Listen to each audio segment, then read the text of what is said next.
Hi, today I'm going to be telling you about Temu and what you need to know about this new hot shopping app. So, Temu is basically kind of like Amazon, kind of like eBay, where you can buy stuff for usually a lot cheaper than the things you can find in Amazon, right? So, for example, here I have this cool bag and it's only 33 Canadian dollars, right? Pretty cheap. There's this facelift mask thing. It's only $3.24.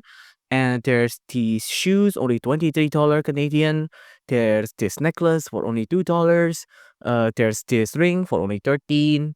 $1 for this unique fantasy dragon lamp thing. There's $10 for this cute bear lamp and a lot. So you can see basically the whole thing about Temu is that it's cheap and their tagline is shop like a billionaire. Now, Temu claims that they could offer prices as low as this is because they ship directly from the Chinese warehouse, right? So instead of uh, some producer buying from a Chinese warehouse and then selling it at their own store and then reselling it to you, which will mark up the price by a little bit, instead, you're just gonna buy it directly from the Chinese warehouse, right?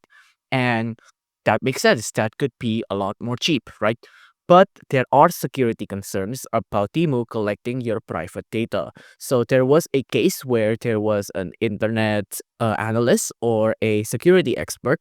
They analyzed what kind of data was coming in and out while someone was using this application in iPhone and also in Windows as well, I think. And in iPhone, they found that Temu has been collecting IP addresses.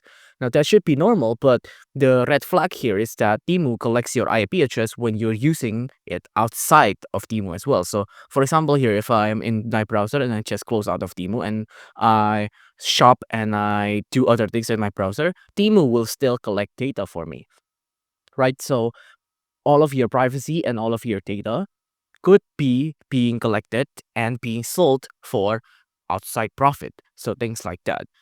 So that's all you need to know about this new hot shopping app. If you like this video, please consider liking and subscribing.